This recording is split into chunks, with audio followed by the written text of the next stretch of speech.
Hyvää iltaa. Tää olikin mulan ilta, kun tätä teen.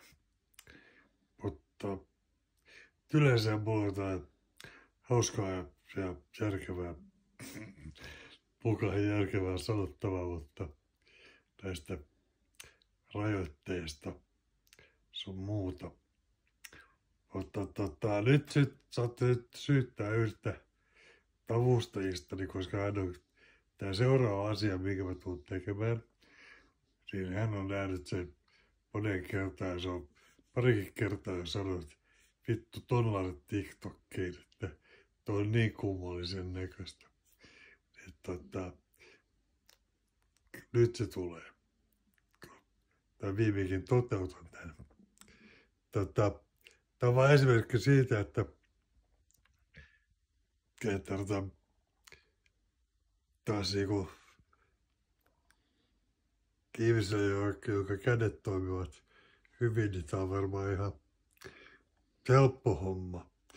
Mutta kun tämän tekee ilman käsiä, niin tämä ei ole ihan niin yksinkertaista.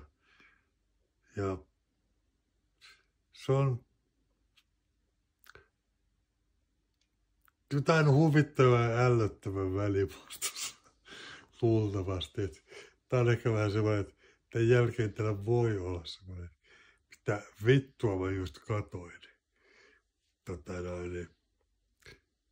Mieliala. Mutta varoituksena toiminto alkaa.